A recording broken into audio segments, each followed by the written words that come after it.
queridos alunos, tudo bem com vocês? Meu nome é Lúcio Benfica, fundador e professor do Questão número 1.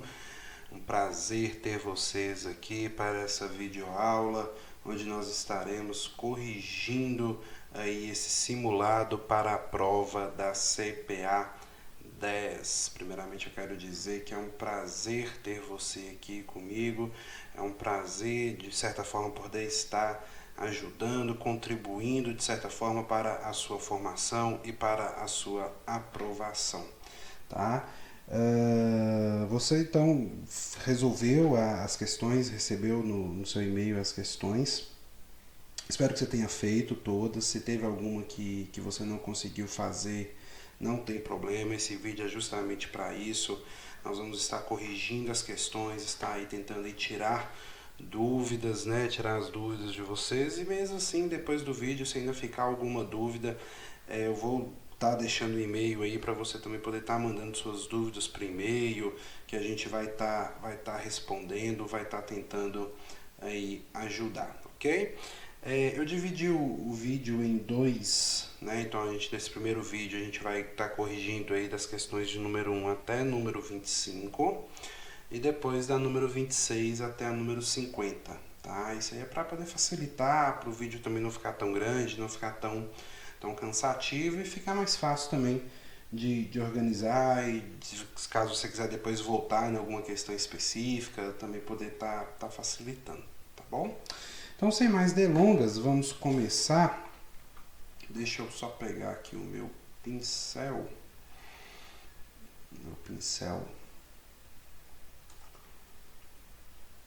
Virtual. Vou pegar um preto aqui. Deixa eu ver se está funcionando. Funcionando, beleza. Que é para a gente poder estar corrigindo. Então, vamos lá. A primeira pergunta: o Bacen tem por finalidade exceto, tá? Então, o Bacen tem por finalidade exceto. Então, o que é que o Bacen não faz? Lembrando que o Bacen é um órgão supervisor do Sistema Financeiro Nacional, né? Está ali abaixo do Conselho Monetário Nacional, e ele vai atuar principalmente aí na fiscalização dos bancos. Então, vamos olhar aqui quais são as funções do Bacen e aquilo que não se encaixa. Então, a letra A: a formulação, a execução, o acompanhamento e o controle das políticas monetária, cambial, de crédito e financeiras com o exterior. Isso daqui é uma sentença verdadeira, tá?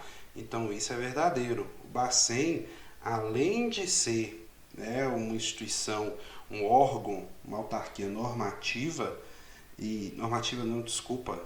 além de ser uma autarquia supervisora, ela também vai ser normativa, mas ela é principalmente supervisora, e ela também vai ser responsável pela coordenação e execução das políticas monetária, cambial, de crédito, financeiras, justamente com o exterior, tá? Então isso aí é uma função, sim, do Bacen. Disciplinar e fiscalizar o Sistema Financeiro Nacional, ele faz isso em conjunto com o Conselho Monetário Nacional, foi o que eu acabei de falar. Ele vai ser uma instituição tanto normativa como supervisora, tá? Gerir o sistema de pagamentos brasileiro dos serviços do meio circulante também está certo. E a alternativa errada é fiscalizar as companhias de capitalização. Por quê? Quem vai fazer isso vai ser a SUSEP, tá?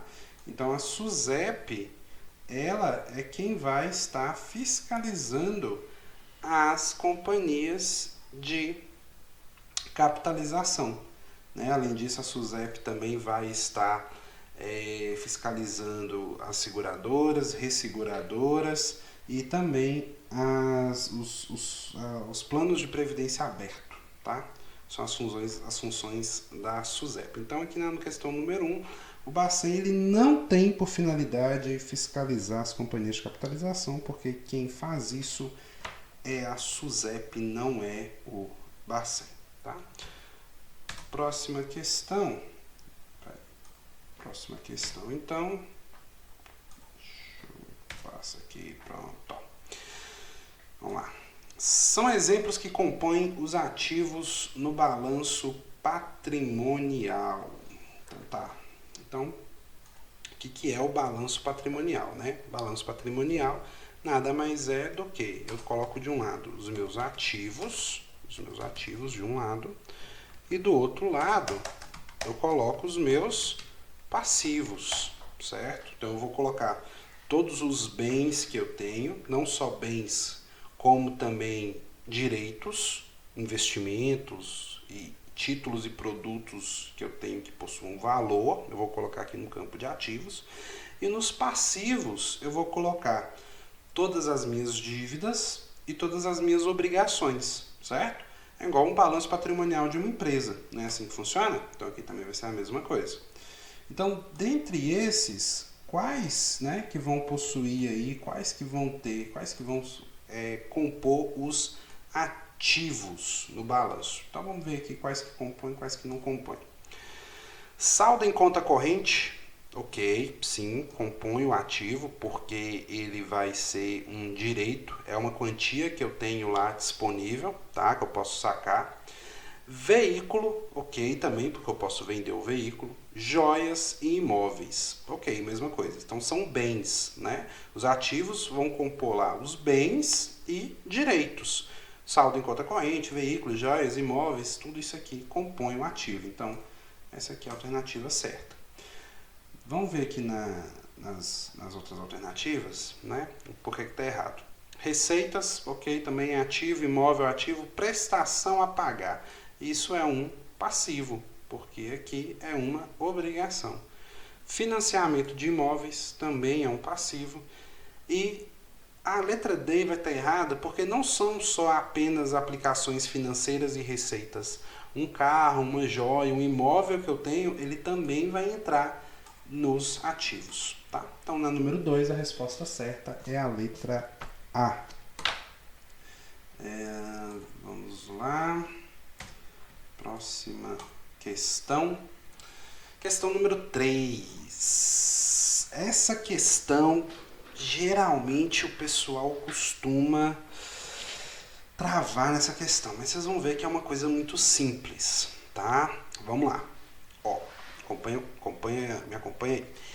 Em uma aplicação cujo parâmetro de rentabilidade seja um percentual fixo somado ao IPCA, dado pela expressão R é igual a X mais IPCA, onde R é igual à rentabilidade final e X seja o percentual fixo, a rentabilidade real será igual a... O que acontece aqui? Parece complicado, mas na verdade é muito simples. A questão está perguntando qual que é a rentabilidade real, né, desse investimento, sendo que a rentabilidade total foi dada por X mais IPCA. Veja aqui, ó, é o que a questão está falando. R é igual à rentabilidade final. Então, o meu R, ele vai ser a minha rentabilidade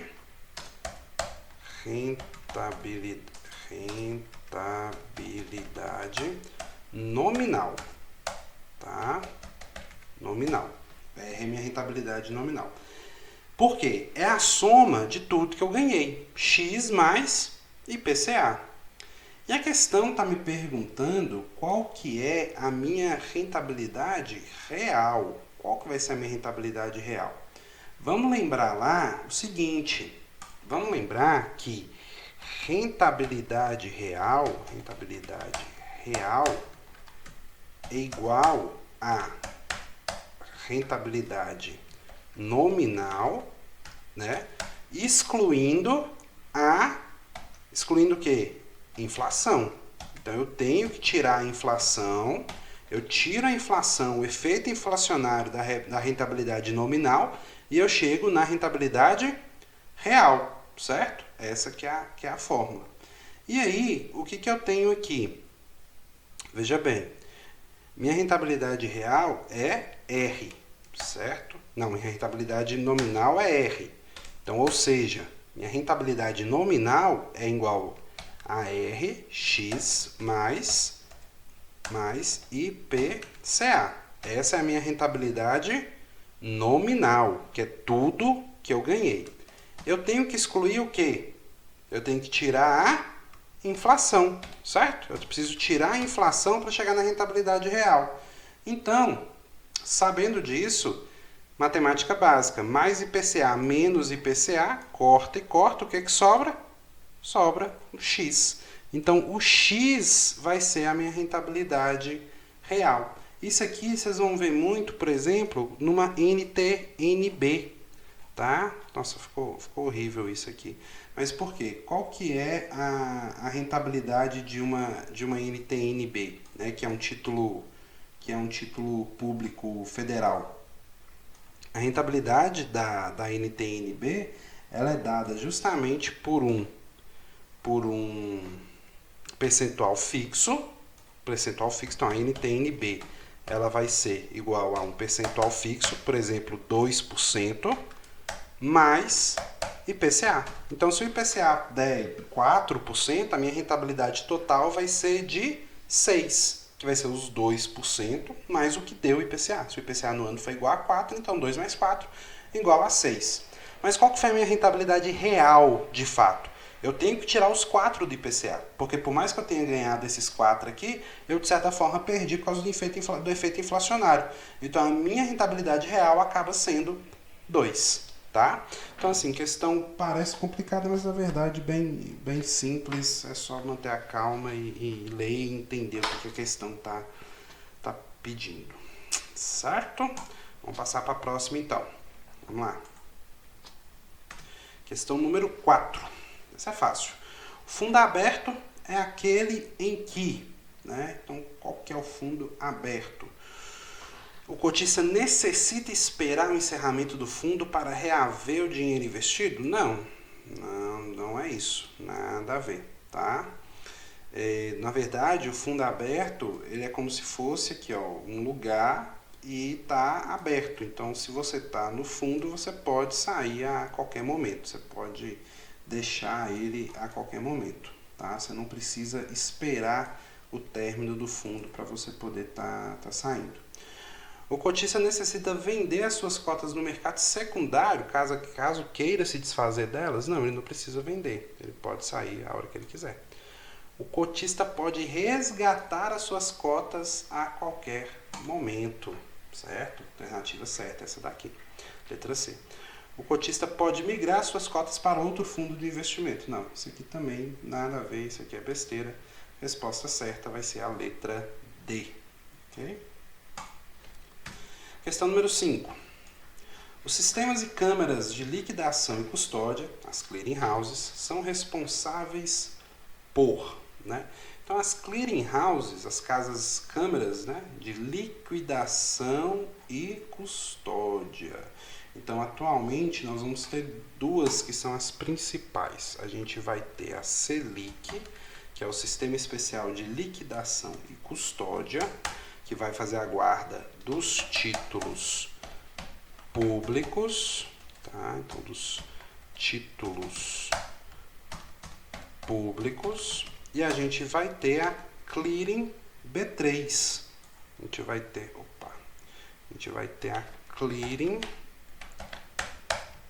B3, que é da Bolsa de Valores, que vai fazer tanto a guarda dos títulos privados, como também das ações e do mercado futuro, dos derivativos, commodities, etc. Tá? Então a gente tem essas duas câmeras de liquidação e custódia, a Selic e a Clearing B3, que elas são responsáveis justamente por fazer a guarda dos títulos e também responsáveis pela liquidação desses títulos. Então, quando eu compro, por exemplo, um título público federal, esse título vai ficar lá custodiado, guardado na Selic, até o dia que eu quiser vender ele, que aí vai fazer a liquidação, também vai ser responsável a Selic, que vai fazer essa liquidação, tá?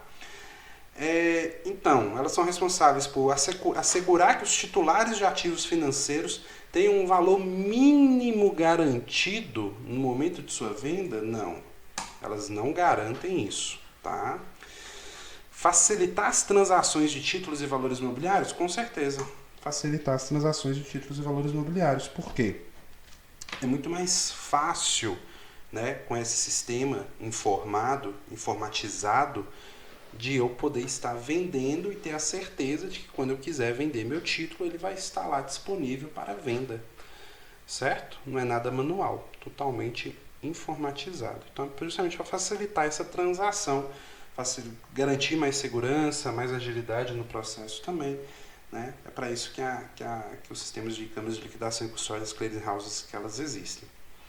E se você olhar a letra C e a letra D também, você vai perceber que as alternativas são totalmente erradas, porque elas são responsáveis, por exemplo, por vender os títulos e ativos financeiros para quaisquer terceiros que tenham interesse na sua aquisição, de jeito nenhum, né? Elas não vão vender esses ativos, quem vai vender sou eu, elas vão fazer só a liquidação. Guardar e liquidar apenas as operações feitas em mercado organizado da Bolsa de Valores, mercado de balcão e operações day trade? Não, não são apenas os títulos desses mercados. Vão entrar também títulos públicos, títulos privados. Todos eles vão ser custodiados e liquidados. Tá? Próxima questão, então. Número 6. O valor da cota de um fundo de investimento é encontrado ao... o cálculo da cota ele é muito simples. Ele vai se dar pelo patrimônio líquido dividido pelo número de cotas. Cuidado para não confundir e colocar número de cotistas, tá? Porque um mesmo fundo de investimento, ele pode ir lá ter, por exemplo, né, ele pode, por exemplo, por exemplo, aqui, né, vamos colocar aqui que cada carinha aqui é um cotista. Então eu tenho aqui, por exemplo, né, 3 cotistas, por exemplo. Aí, esse aqui colocou, vamos colocar aqui, que esse aqui tenha colocado R$3.000, ficou pequeno, vou colocar maior aqui. Esse aqui tenha colocado R$3.000. O segundo aqui tenha colocado R$2.000 e o terceiro aqui, R$2.000, 2.000, e o terceiro aqui tenha colocado R$5.000. Então, né, o patrimônio desse fundo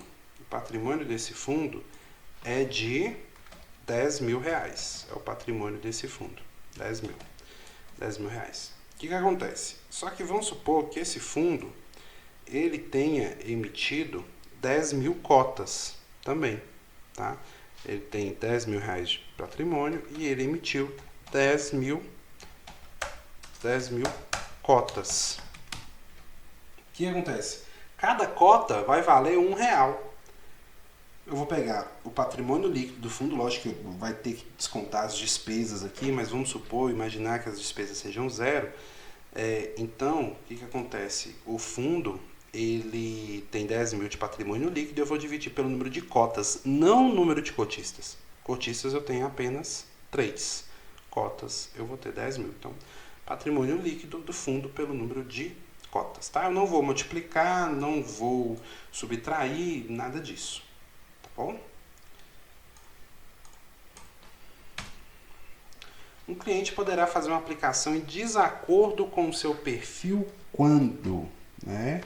Então isso aqui vai estar lá no módulo 2, capítulo sobre ética e principalmente sobre a parte que fala sobre o API, que é a análise de perfil do investidor, que a gente vai ter o seguinte: sempre que um cliente chegar numa agência para solicitar uma aplicação, a primeira coisa que a gente tem que ter noção é do perfil desse cliente.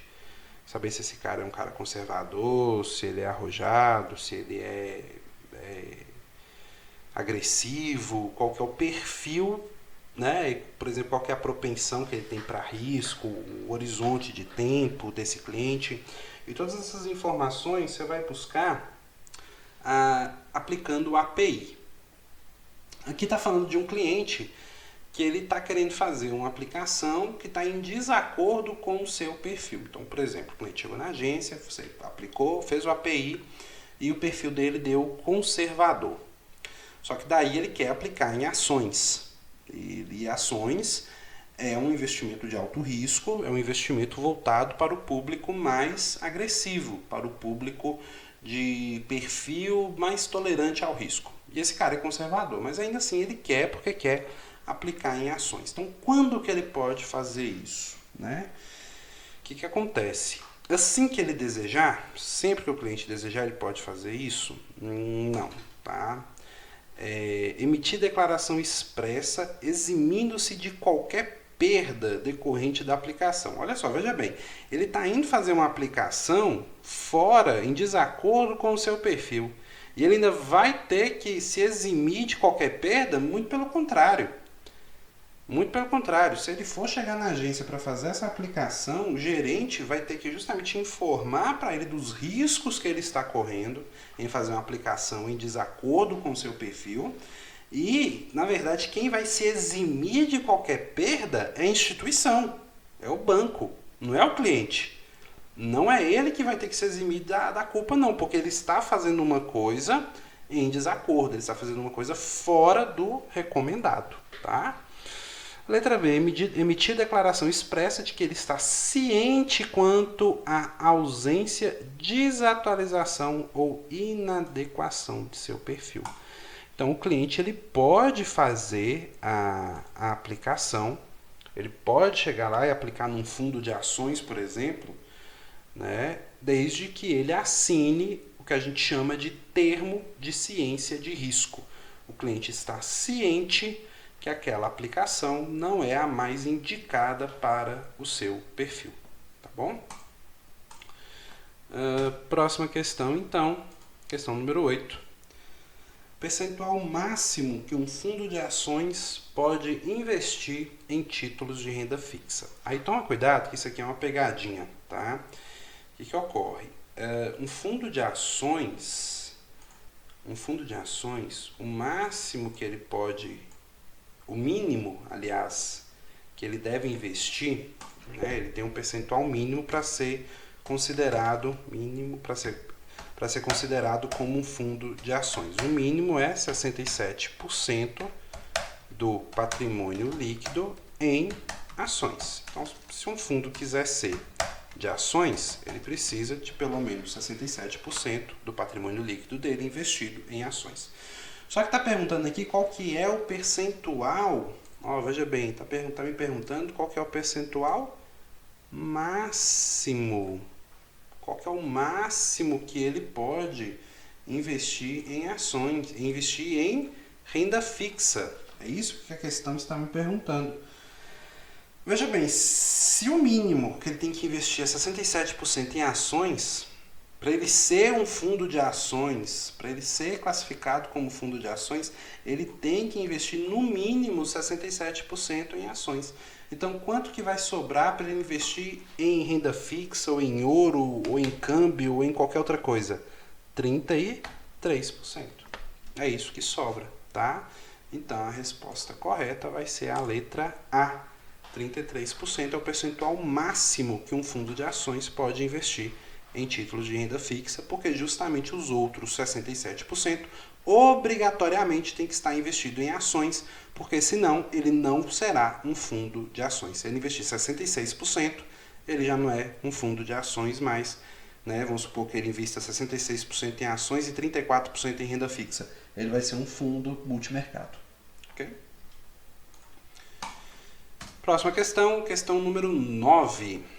As ações ordinárias concedem ao seu portador o direito a. Então a gente tem dois tipos de ações, né? Eu vou ter a ação. Deixa eu apagar esse vermelho aqui, fica feio, fica escrevendo de vermelho, escrever de preto. Vamos lá. Eu tenho a ação preferencial e eu tenho a ação também conhecida como ação. Peraí. Deixa eu apagar aqui e começar de novo. Cadê a borracha? Tá aqui. Então vamos lá. Ó, o que acontece? Eu tenho a ação preferencial, que também é chamada de ação PN, tá? Que vai se dar no ticker. Para quem não sabe o que é ticker, toda empresa, quando ela é negociada na bolsa, ela tem o que a gente chama de ticker. Escreve assim, ó, ticker, tá? O que é o ticker? O ticker, ele é o código pelo qual a ação é negociada. Então, por exemplo, eu tenho Itaú Unibanco, que é negociado como ITUB. Eu tenho Lojas Renner, que é negociada como LREN. Eu tenho Petrobras, que é negociada como Petri. Eu tenho Ambev, que é negociada como ABEV, tá? E aí vai vir um número aqui depois desse ticker. Então, para preferencial, eu tenho, por exemplo, o número 4, tá?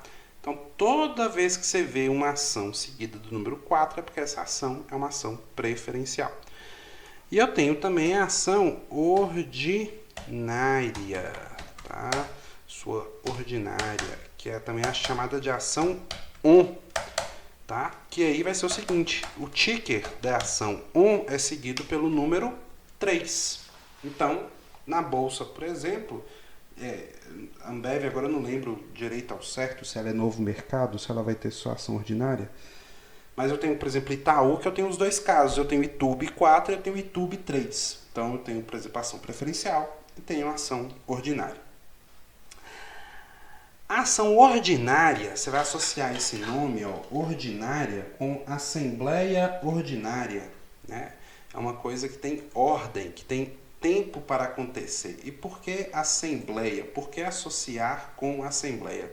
Porque justamente as ações ordinárias vão dar direito a voto nas assembleias de acionistas da empresa, tá?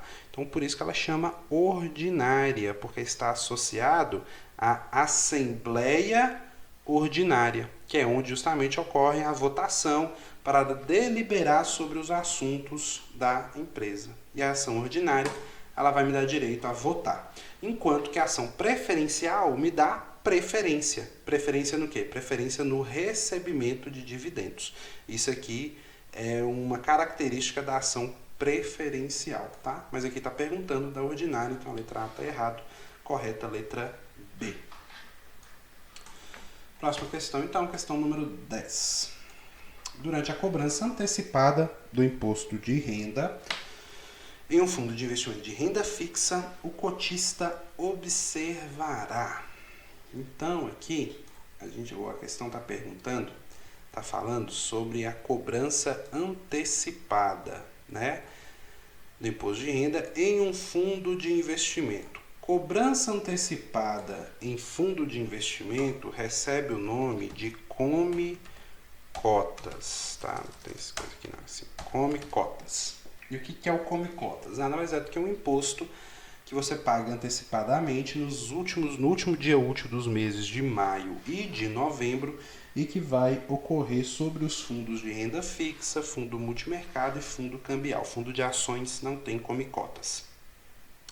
E aí, sobre esses fundos, vai ter a incidência do come-cotas e, como o próprio nome já sugere, ocorre uma redução no número de cotas, né, que o cotista tem. Então, sempre no último dia útil do mês de maio e de novembro, um cotista ele vai observar uma redução no seu número de cotas, tá? Que é justamente essa cobrança antecipada que a gente tem aí nos fundos de investimento. Tá. Questão número 11. A principal diferença do fator tempo no cálculo do juros simples, dado pela letra T, né, que é o tempo. Então, eu tenho aqui a letra T de tempo. Eu vou colocar de vermelho e de preto aqui, a outra, né? E nos juros compostos expresso pela letra N. Qual que é a diferença? Então, a pergunta está me perguntando qual que é a diferença do tempo nos juros simples e do tempo nos juros compostos. A gente tem duas fórmulas, tá? Acho que eu vou fazer aqui, acho que cabe. Vamos lá. Eu tenho aqui juros simples, que eu tenho. Qual que é a minha fórmula de juros simples? Eu tenho o meu capital vezes a minha taxa vezes o tempo. Essa é a minha fórmula nos juros simples. Nos juros compostos, deixa eu ver aqui. Os juros compostos, deixa eu colocar de vermelho. Juros compostos. Qual que é a minha forma? Eu tenho aqui, vou usar o padrão da HP, que é FV é igual a PV vezes 1 mais I elevado, tá? Esse sinalzinho aqui significa que é elevado a T, elevado ao tempo, é como se fosse expoente, exponencial. Então eu tenho essas duas fórmulas, eu tenho a fórmula dos juros compostos e tenho a fórmula aqui dos juros simples. Então aí agora fica fácil da gente resolver a questão, porque está perguntando qual que é a diferença, né? Aqui não seria T, aqui seria N, tá? N aqui. Então, nossa, ficou horrível aqui agora. Deixa eu pegar a borracha aqui e apagar para consertar essa bagunça que eu fiz aqui. N. Pronto, agora sim. Então, elevado a N, que é o tempo. Então, qual que é a diferença do tempo nos juros compostos para o tempo nos juros simples? A diferença é uma só e é simples a diferença. A diferença é que aqui o tempo ele vai ser um expoente da taxa.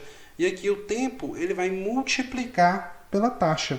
A única diferença é essa. Aí quando você olha aqui, por exemplo, a letra B, ó, nos juros simples, o tempo T, o fator tempo é multiplicado pela taxa. Enquanto que nos juros compostos, a variável tempo N é expoente à taxa de juros. Eu tenho aqui a taxa de juros e eu vou pegar o tempo e vou elevar. Vai ser um expoente. Tá? Então, letra B é a questão certa. Aí, qual que é a diferença do tempo nas duas fórmulas de cálculo? Aqui eu multiplico, aqui ela é elevada. Tá? Simples, é só isso aí. Questão 12. Um cliente que tenha resgatado as suas cotas de um fundo de investimento longo prazo, 90 dias após a aplicação, pagará de imposto de renda a alíquota D. Então, a gente tem aqui a tabelinha da renda fixa. Né? Então, eu tenho a tabela do imposto de renda na renda fixa, nos produtos de renda fixa. Né? Quais são os produtos de renda fixa? CDB, Título Público Federal, debênture, nota promissória, todos esses aí são fundos de investimento também, né, de renda fixa, vai seguir a tabela do imposto de renda da renda fixa. E como é que é essa tabela? Eu tenho de 0 a, né, eu tenho de 0 até 180 dias do resgate, 180 dias, eu tenho uma alíquota de 22,5.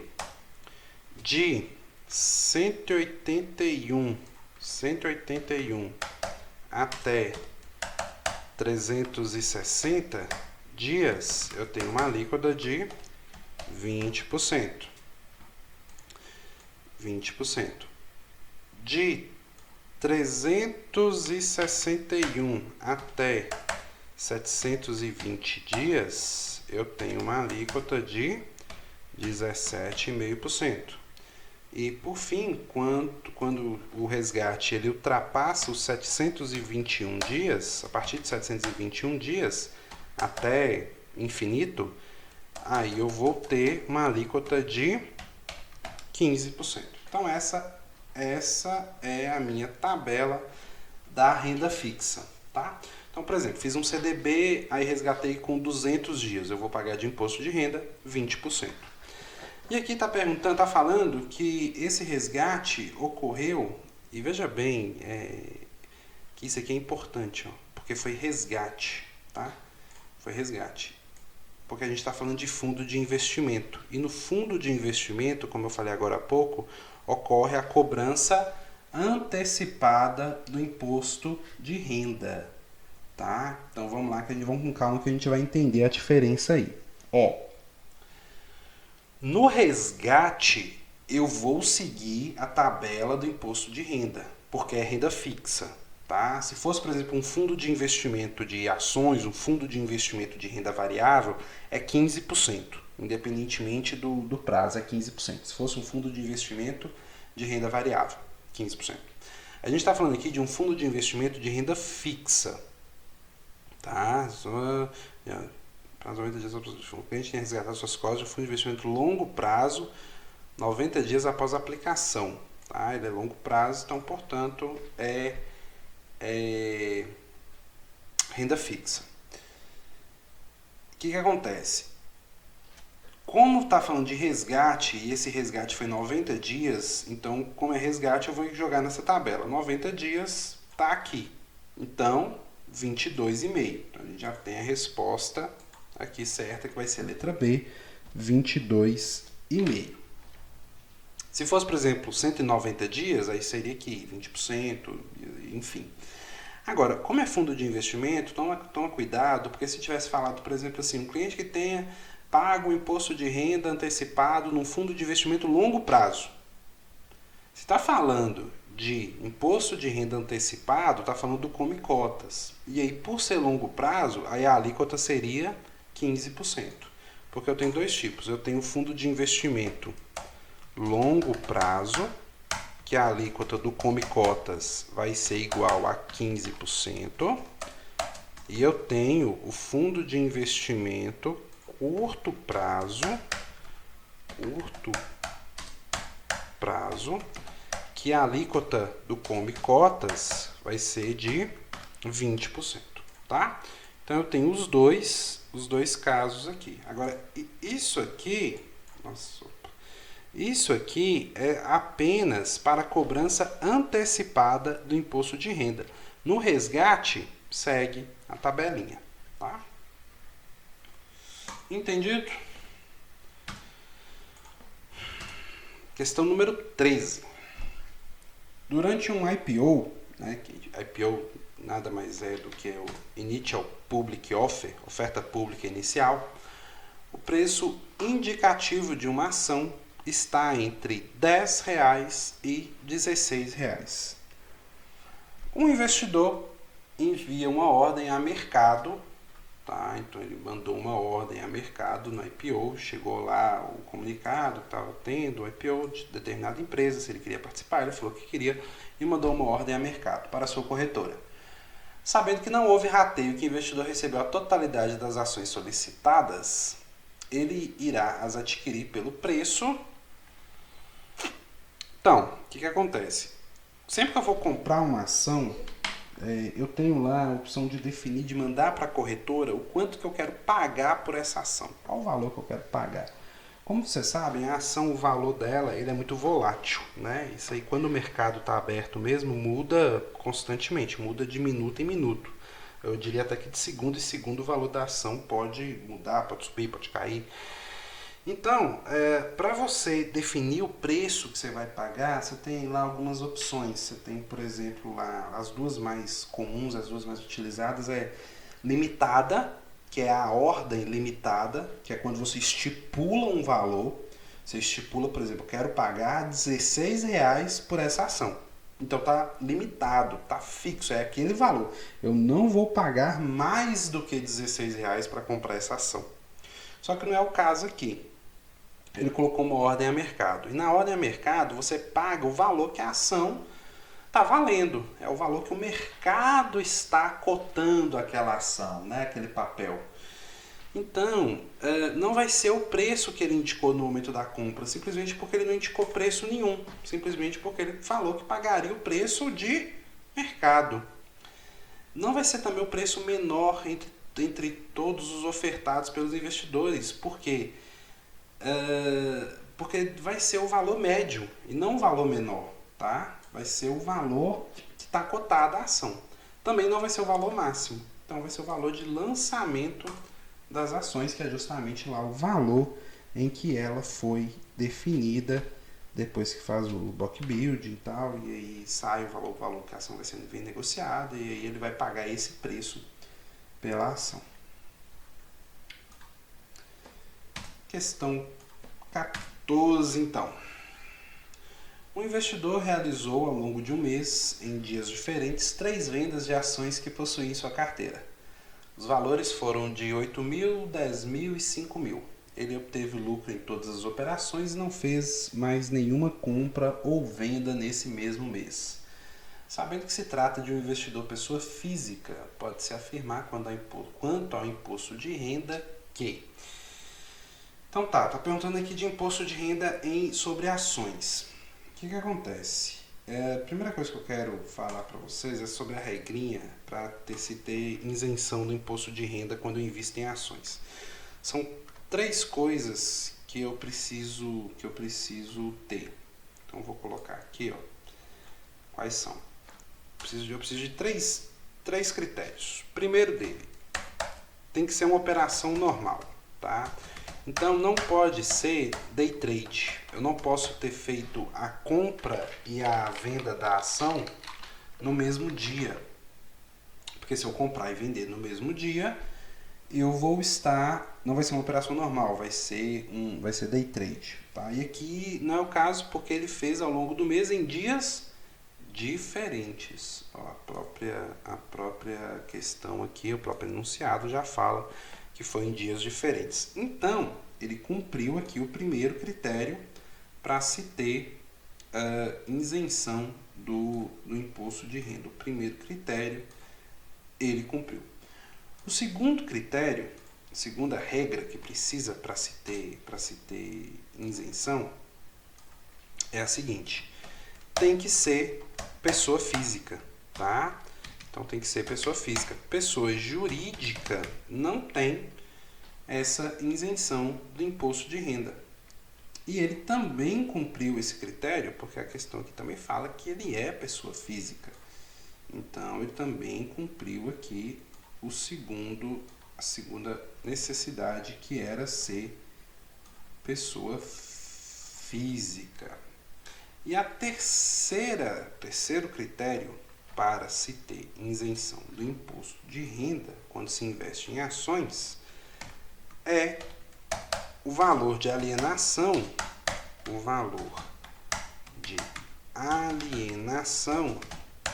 ou isso é, o valor de venda não ultrapassar 20 mil. Não pode ultrapassar 20 mil dentro do mês calendário. Se ele cumprir esses 3 critérios, ele tem isenção. Só que o que acontece? Esse terceiro critério aqui, ele não cumpriu. Por que ele não cumpriu? Porque a questão fala que ele fez 3 vendas. Então ele fez uma de 8 mil, depois fez mais uma de 10 e depois mais uma de 5. E aí quando você soma, ó, 15 com mais 8, 23. Então o valor de alienação dele foi de 23 mil, ultrapassou os 20. Ele não cumpriu o terceiro critério. Quando é assim, ele vai pagar imposto de renda, tá? Em cima do que ele ganhou, em cima do lucro, ele vai pagar imposto de renda. Se fosse day trade, seria 20%, se fosse day trade. Mas não é day trade. Por quê? Porque foi dias diferentes. E aí o imposto, então, o que acontece? A alternativa A está errada, porque ele não está isento do imposto de renda. Por que ele não está isento do imposto de renda? Porque ele não cumpriu aqui os 3 critérios que precisa para ter isenção. Ele vai pagar. Se fosse day trade, se fosse no mesmo dia, a compra e a venda no mesmo dia, ele pagaria 20%. Só que não foi day trade, foi dias diferentes. Então, não é 20%, aqui está errado. O que acontece? A alíquota, então, quando é dias diferentes, é 15%. Então, eu tenho 2 alternativas aqui que estão certas, que falam 15%. Tem a letra B e eu tenho a letra D. Todas as duas falam que ele vai pagar 15%. Tá certo, ele vai pagar isso mesmo. Qual que é a diferença? A diferença é que essa aqui fala que vai ser debitado na fonte. E não. Ações não ocorre o débito do imposto de renda na fonte. Até ocorre lá um percentual mínimo de 1% e de 0,0005%, que é o que a gente chama de dedo duro, né? Que é um percentual pequeno que fica retido na fonte, que é para comunicar para a Receita Federal. Mas o imposto principal, ele deve ser pago e recolhido via DARF. E quem faz o pagamento, o cálculo e pagamento, é o próprio investidor, tá? Para fins da prova, para fins de correção, o imposto de renda em ações, quando cobrado, ele não é na fonte. Ele é recolhido pelo próprio investidor. Por isso, a alternativa certa vai ser a letra B, ok? B de Brasil. Questão 15. Vamos lá, então. São objetivos do Código ANBIMA de regulação e melhores práticas para distribuição de produtos de investimento. Ó, essa questão é fácil, só prestar atenção e ler direitinho que não tem erro não. Vamos lá. Então, né, a Anbima, ela é um código, ela é uma associação de autorregulação do mercado, e ela vai buscar práticas equitativas, práticas de maior transparência, práticas que atendam, que tragam melhorias para o mercado e para o sistema financeiro nacional. Entre os regulamentos da Anbima, a gente tem o de melhores práticas para a distribuição de produtos de investimento, que é aquele que vai prezar justamente com a transparência para o investidor. Eu preciso que nessa distribuição de produtos de investimento, quando eu fizer essa venda dos produtos de investimento, que eu faça isso com a maior clareza, com a maior transparência possível. É disso que fala esse código aqui da Anbima. Então, o que acontece? O que ele não fala? Tá? Ele fala sobre manter elevados padrões éticos e consagrar a institucionalização das práticas equitativas do mercado? Com certeza. Com certeza. É trazer, né, a concorrência justa, a concorrência leal, a ética, tudo isso. Estimular a concorrência leal, a padronização dos procedimentos, o adequado funcionamento da atividade? Sim. Estimular a não divulgação de informações relevantes para a tomada de decisão dos investidores? De jeito nenhum, muito pelo contrário. O que esse código vai trazer é justamente o oposto, é justamente que os investidores tenham acesso a essas informações relevantes, que essas informações relevantes estejam totalmente à mostra e sejam totalmente conhecidas pelos investidores, para que eles possam tomar a decisão de uma maneira consciente, sabendo onde que eles estão colocando o dinheiro deles. Tá? Promover a qualificação das instituições e dos profissionais envolvidos na atividade. Sim, também. É justamente para isso que você faz o exame da CPA 10, é justamente para atestar a sua capacidade, atestar o seu conhecimento acerca dos produtos de investimento e mostrar que você está apto a oferecer esses produtos para os clientes. Próxima questão, então. Questão número 16. Vamos lá. Questão 16. Sobre a convocação para uma Assembleia Geral de Cotistas. Podemos afirmar que, né? Qual é a alternativa verdadeira, então? Vamos fazer aqui de baixo para cima. Vamos mudar um pouco.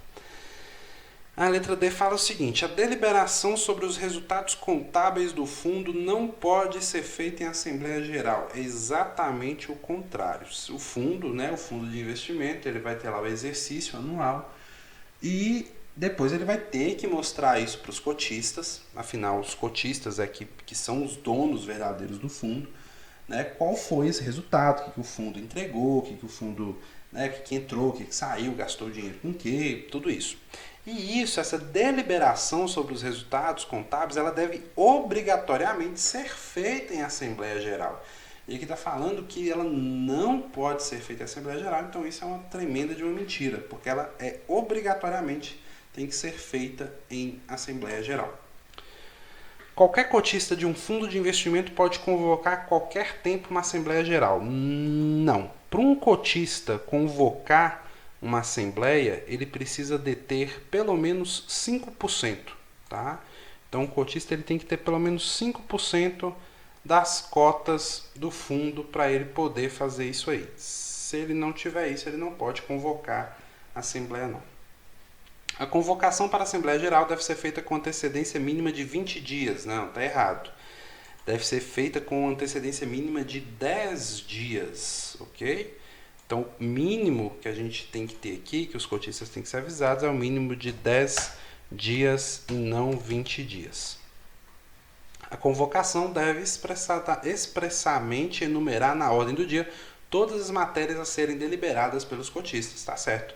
Então, quando o cotista recebe o aviso lá da convocação para a Assembleia Geral, tem que vir falando nesse aviso o que vai ser discutido, né, nessa Assembleia, sobre o que vai ser falado, o que vai ser votado nessa Assembleia, tem que estar falando lá na convocação. Tá? Então, número 16, questão 16, resposta certa, letra A. Questão 17. Um fundo de investimento tem em seu prospecto a informação de que a conversão das cotas é realizada em D+1. Então, presta atenção. A conversão das cotas é realizada em D+1. E a disponibilização dos recursos em D+3. Isso significa dizer que o valor da cota utilizado para o resgate... Então, o que acontece? Um fundo de investimento ele tem a sua cota atualizada diariamente. Tá? O valor da cota de um fundo de investimento é atualizada diariamente, até pela questão da marcação a mercado, enfim. E aí eu posso usar a cota de abertura ou a cota de fechamento, que também são dois conceitos também que eu posso utilizar para fazer esse cálculo da cota. E no resgate eu também posso utilizar de qual dia que eu vou fazer o cálculo. O cotista solicitou o resgate do fundo hoje. Ele foi lá e falou, quero resgatar tantas cotas, quero meu dinheiro, quero vender tantas cotas para o fundo e resgatar meu dinheiro. Qual o valor da cota que eu vou utilizar? Já que ela é atualizada diariamente, eu tenho que definir isso. Então eu posso colocar justamente essas informações aqui, ó, se vai ser de D+1, se vai ser D+2, se vai ser D+0. Se for D+0, significa que eu vou usar o valor da cota do dia do resgate. O cliente solicitou o resgate hoje, eu vou usar o valor da cota de hoje para poder pagar ele. Mas aqui no caso desse fundo, ele utiliza D+1. Tá? Então significa dizer que o valor da cota vai ser do dia posterior à solicitação. Ele fez o resgate, ele fez o pedido aqui do resgate em D, e aí eu vou ter que esperar mais um dia para usar esse valor da cota, tá? Para usar esse valor da cota aqui para ir fazer o resgate. Então eu vou usar esse valor.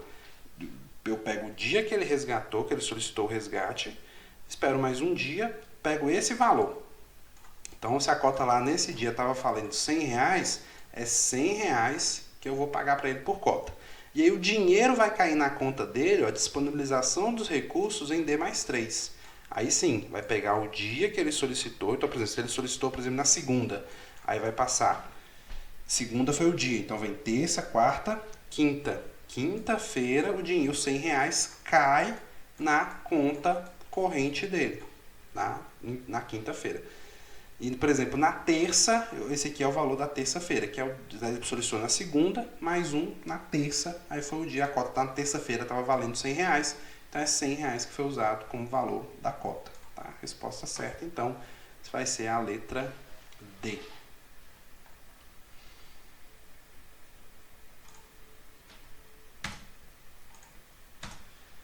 Questão 18. Para aplicações na poupança posteriores a maio de 2012, quando a Selic estiver abaixo de 8,5% ao ano, seu rendimento será de... Então, o que acontece aqui? A gente tem, para aplicações na poupança até maio de 2012, então, toda aplicação que eu fiz na poupança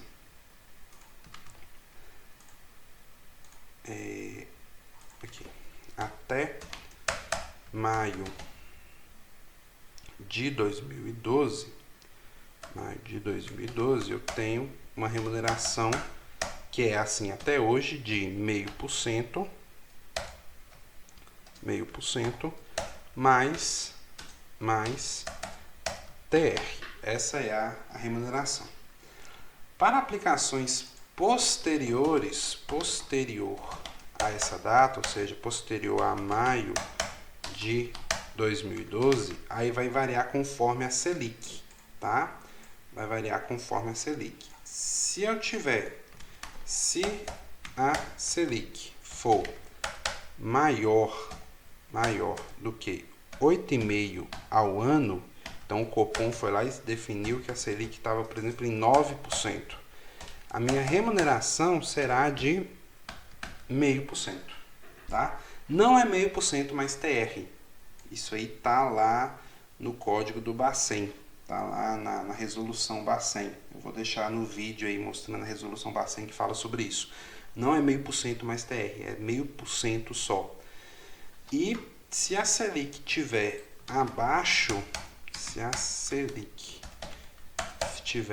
abaixo de 8,5% ao ano, a remuneração será de 70% da Selic. Então hoje, né, no dia que eu estou gravando esse vídeo, dia 2 de janeiro de 2020, a Selic está em 4,5% ao ano. Então isso significa dizer que hoje a remuneração da poupança é de 70% da Selic.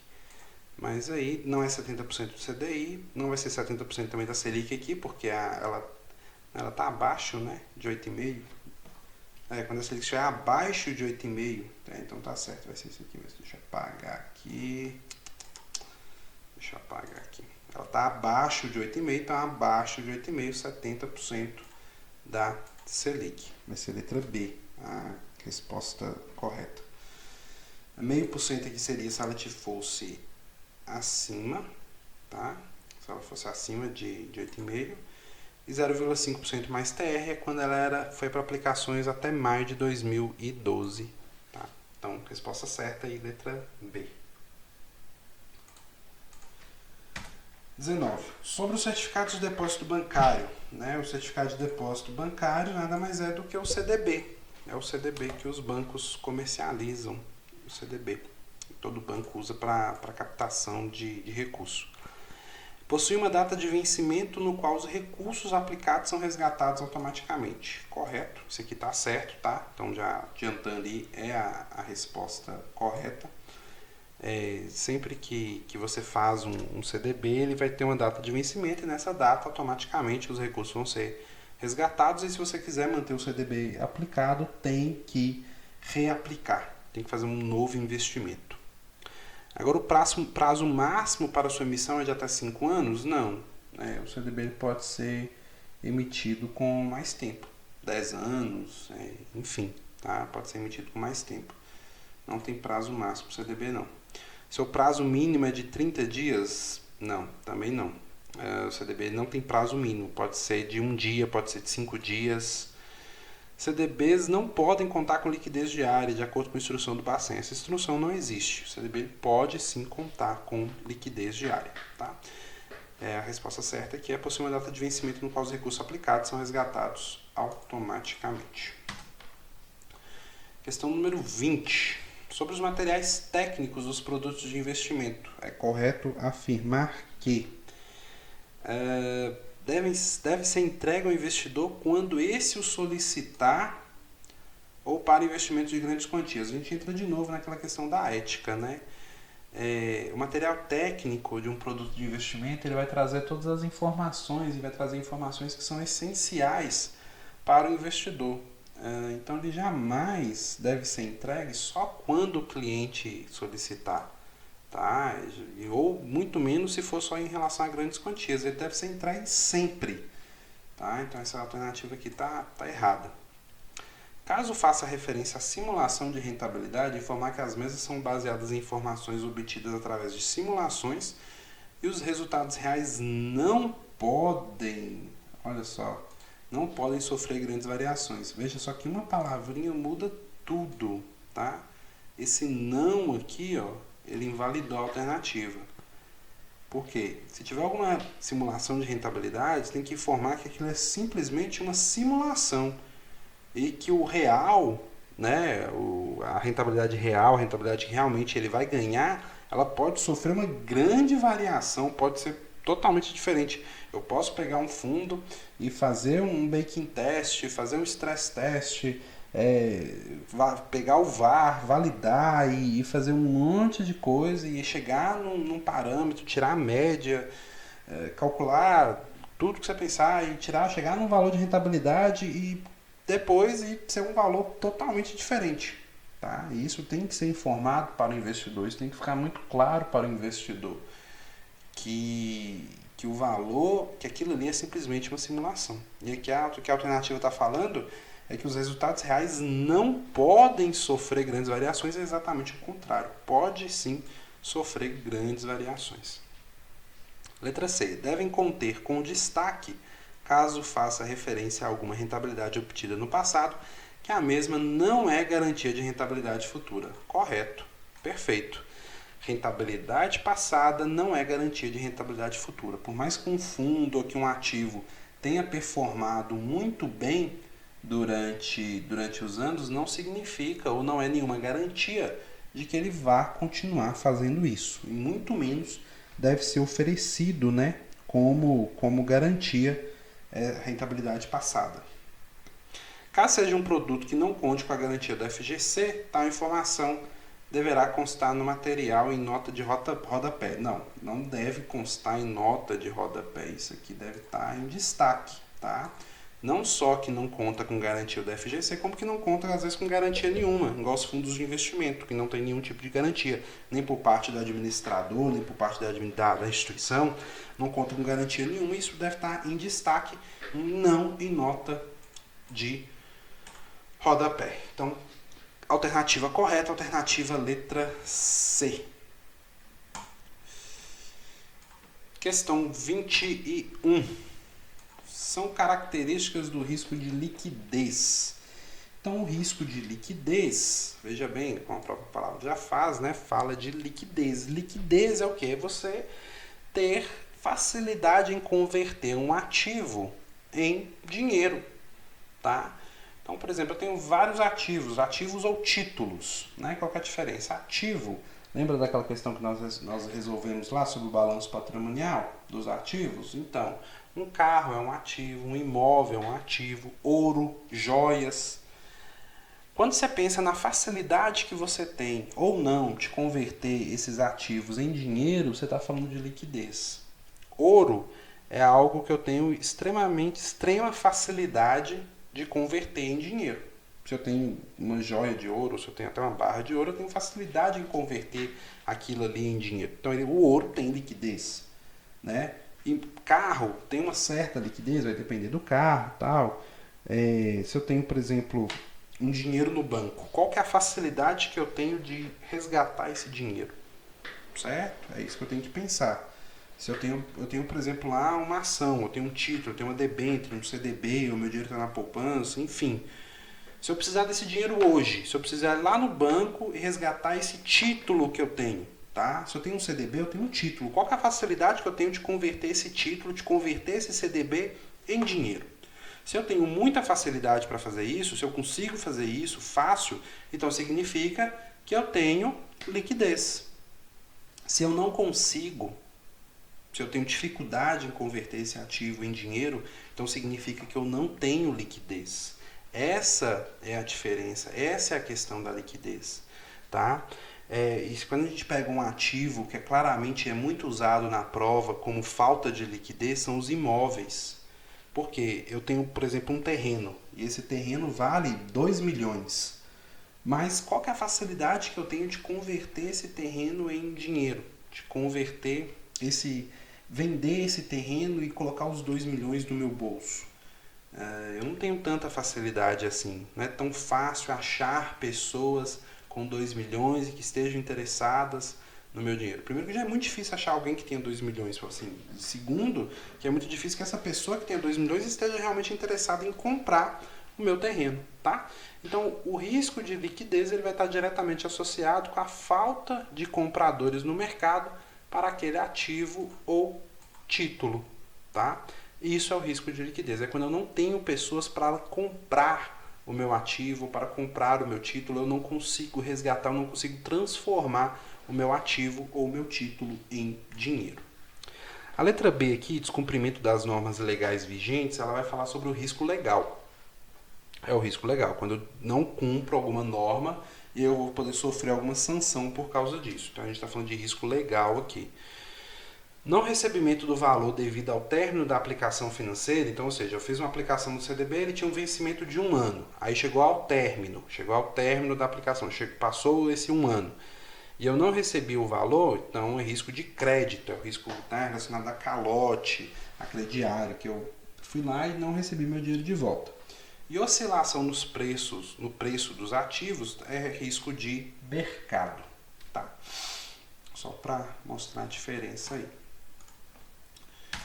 Questão 22, então, a gente vai ter aí as Debêntures são um instrumento de captação por parte das empresas para capital inicial. Não, capital inicial é aquilo que eu uso para começar a minha empresa. Então já vou riscar isso aqui logo de cara, que não é. Integralização do capital social também não. Capital social também é o que compõe lá a empresa. Então eu tenho que duas alternativas: capital fixo e capital de giro. O que acontece? A debênture ela vai ser um instrumento de captação da empresa e ela tem um prazo. Ela vai se diferir, por exemplo, da nota promissória em relação ao prazo. Porque o que acontece? Eu tenho aqui a debênture. Vou colocar de outra cor aqui, vou colocar azul. Então eu tenho a debênture.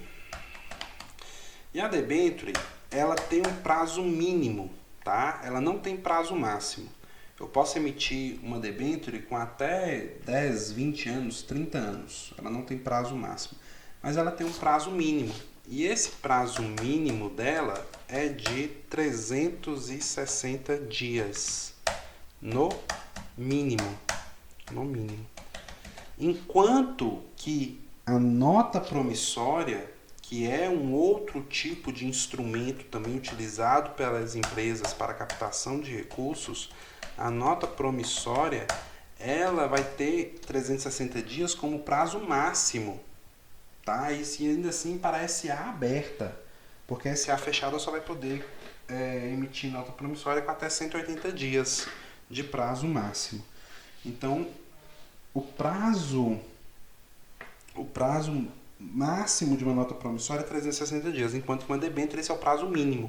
Então, aí que está a diferença em relação a capital fixo e capital de giro. A debênture ela vai ser usada para capital de giro, tá? Capital fixo aí vai ser a nota promissória e isso está diretamente ligado com esses prazos aí da emissão, ok?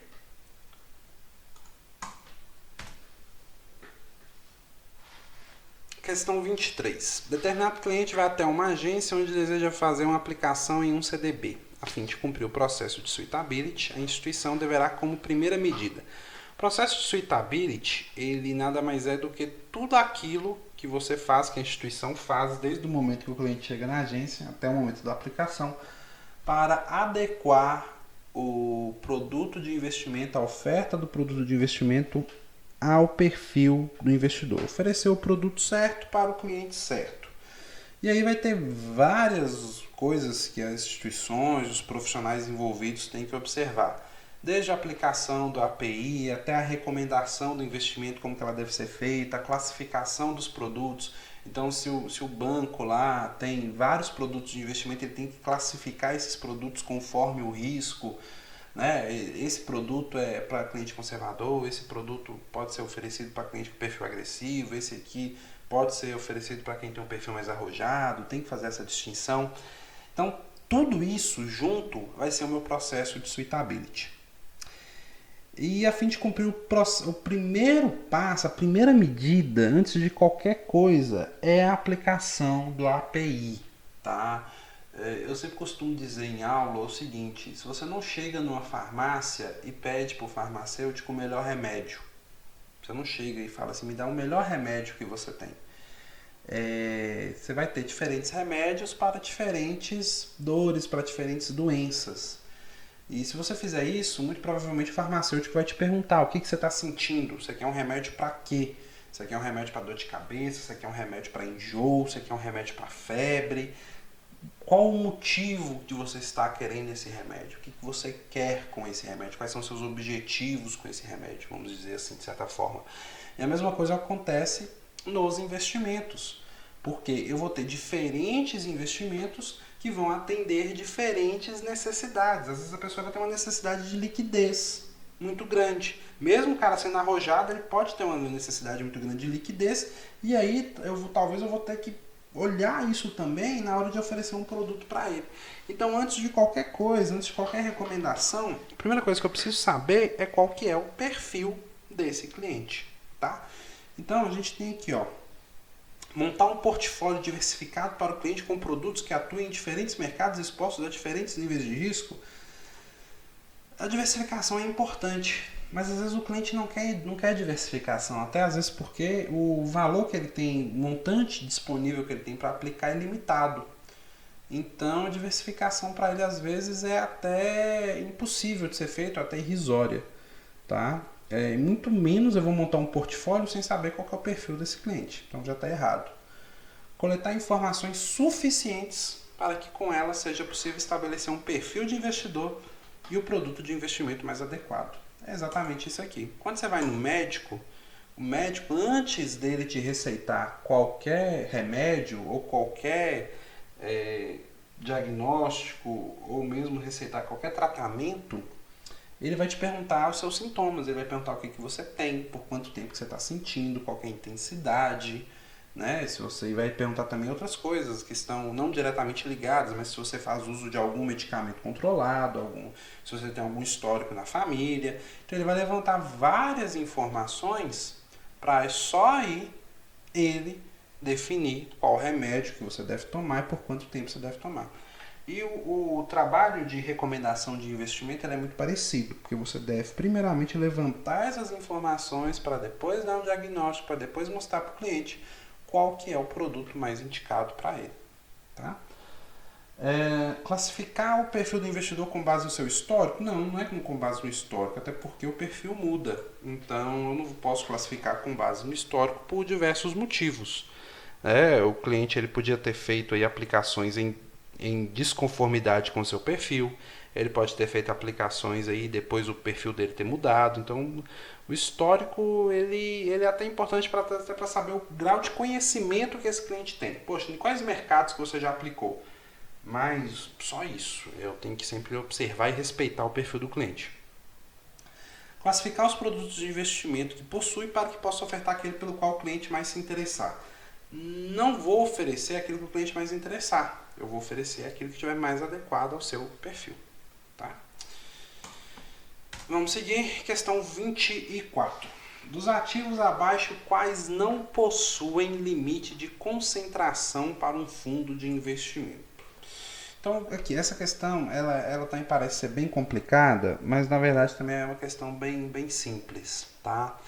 O que acontece? Um fundo de investimento, ele vai captar recurso dos cotistas, né? Então os cotistas vão comprar cotas e ele vai ter um montante disponível para aplicar. E o fundo, por sua vez, o gestor do fundo vai fazer a compra dos ativos. E aí ele vai selecionar, vamos supor que seja um fundo de renda fixa, ele vai selecionar lá a compra lá de título público federal, de CDB, de debênture, CRI, CRA, LCI, LCA, enfim, dos produtos de renda fixa, porque o fundo é um fundo de renda fixa, então pelo menos 80% do patrimônio líquido tem que estar investido em renda fixa. Só que a Anbima, né, a CVM, aliás, na instrução na 555, ela vai colocar alguns limites. Ela coloca alguns limites que o fundo pode alocar. Então ele não pode, por exemplo, chegar e colocar 100% em alguma coisa, em um determinado ativo. Né? Tem uns limites de concentração. Mas alguns têm, outros não. E aí, um desses que possui limite de concentração são cotas de fundo de investimento. Um fundo de investimento só pode investir em cotas de outro fundo de investimento no limite máximo de 20%.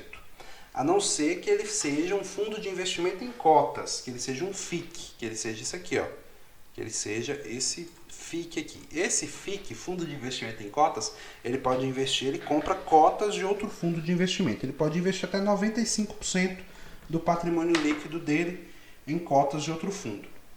Mas aqui a gente não está falando de um FIC, a questão está falando de um fundo de investimento. Então esse fundo de investimento, ele vai poder ter o limite máximo de 20%, tá? Ele possui aí um limite de concentração. E aqui está perguntando quem não possui. Então todas as alternativas que tiver cotas de fundo de investimento está errado. Então, ó, letra A, cotas de FI e FIC, está errado. Letra C, Cotas de fundos de investimento imobiliário, não pode, tem limite de concentração. Cotas de FII, tem limite de concentração. O único aqui que não tem limite de concentração são títulos públicos federais, ouro, títulos de emissão de instituição financeira, valores imobiliários registrados na CVM que tenham sido objeto de oferta pública, contratos derivativos e notas promissórias, debêntures e ações emitidas por companhias abertas que sejam objeto de oferta pública. Aqui não existe limite de concentração para esses itens aqui, portanto, alternativa certa, a letra B. Ok? Vamos para a última questão, então, desse primeiro vídeo, questão de número 25, para encerrar essa primeira metade. A gente tem aqui o seguinte: para o cliente que investe em um PGBL tenha direito ao benefício fiscal, é necessário que ele... Então, aqui é uma questão de previdência, né? Quem investe em PGBL está geralmente em busca de um benefício fiscal, está em busca aí de uma dedução da sua base de cálculo do imposto de renda, e para isso é fundamental que ele faça a declaração no modelo completo, tá? Essa é a regrinha básica. PGBL é para quem faz a declaração de ajuste anual. Que declaração que é essa de ajuste anual? Aquela que você faz todo ano. Geralmente ali começa ali no mês de março e vai até abril. Entre meses de março e abril, todo ano que você tem que fazer a declaração. Você pode fazer ela tanto no modelo completo como no modelo simplificado. PGBL é indicado para quem faz no modelo completo, tá? E até para ter direito ao benefício fiscal também. Então, para ter direito a esse benefício, tem que fazer a declaração de ajuste anual do imposto de renda no modelo completo. Tá ok, galera? Então é isso. Essa é a primeira metade do nosso vídeo, nossa correção aqui do simulado. A gente vai pro próximo vídeo agora, fazer uma pausa, tomar uma água, tomar um café, descansar um pouquinho. A gente já volta para corrigir as questões agora de número 26 até número 50, tá bom? Então é isso aí, muito obrigado e até mais.